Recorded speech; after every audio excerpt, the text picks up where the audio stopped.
Assalamualaikum warahmatullahi wabarakatuh. Nama saya Atika Mulyani dari kelas 5B. Dalam mata kuliah evaluasi pembelajaran, di sini saya akan menjelaskan tentang ranah kognitif yang merupakan salah satu dari ketiga ranah yang menjadi tiang dari hasil pembelajaran. Nah, ranah kognitif adalah kemampuan menyatakan kembali konsep atau prinsip yang sudah dipelajari. Ranah kognitif berfokus pada kemampuan otak dalam berpikir. Ranah kognitif atau intelektual dibagi menjadi 6 urutan atau tahapan. Yang pertama itu adalah pengetahuan, pemahaman, penerapan, analisis, sintesis, dan evaluasi. Yang pertama, pengetahuan adalah kemampuan mengingat kembali materi yang sudah dipelajari. Bisa berupa istilah, fakta khusus, konvensi, metodologi. Nah, tingkatan atau jenjang ini merupakan tingkatan yang terendah. Namun tingkatan ini menjadi syarat bagi tingkatan selanjutnya.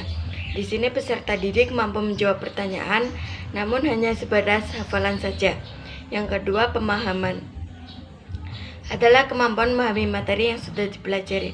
Di sini ada 3 pemahaman. Yang pertama, translasi adalah simbol atau dalam satu bentuk kemudian diubah menjadi bentuk lain. Yang kedua, interpretasi adalah kemampuan menjelaskan materi. Yang ketiga, ekstrapolasi adalah kemampuan memperluas arti. Di sini peserta didik mampu menjawab pertanyaan dengan kata-katanya sendiri. Nah, yang ketiga, penerapan adalah kemampuan menerapkan informasi ke dalam situasi yang nyata.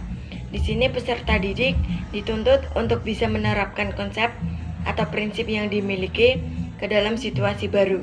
Maksudnya di sini adalah sesuatu yang belum pernah diberikan sebelumnya. Yang keempat, analisis adalah kemampuan menguraikan materi ke dalam komponen-komponen yang lebih jelas. Di sini ada 3 analisis. Yang pertama, analisis elemen atau unsur, itu adalah analisis bentuk-bentuk materi. Yang kedua, analisis hubungan atau identifikasi hubungan. Yang ketiga, analisis pengorganisasian prinsip atau identifikasi organisasi. Di sini peserta didik dituntut untuk bisa menguraikan informasi ke dalam beberapa bagian, dapat membedakan pendapat dan fakta, serta dapat menemukan sebab akibat. Yang kelima, sintesis adalah kemampuan memproduksi dan mengkombinasikan elemen-elemen sehingga membentuk struktur yang unik. Di sini peserta didik dituntut untuk dapat membuat hipotesis atau teorinya sendiri dengan memadukan berbagai ilmu dan pengetahuan. Yang keenam, evaluasi adalah kemampuan menilai suatu manfaat dari berbagai kriteria yang jelas dan dengan tujuan tertentu. Ada 2 evaluasi. Yang pertama, evaluasi dengan bentuk bukti internal. Yang kedua, evaluasi dengan bukti eksternal. Di sini peserta didik dapat mengevaluasi informasi yang di dalamnya termasuk pembuatan keputusan dan kebijakan. Nah, sekian dan kurang lebihnya mohon maaf.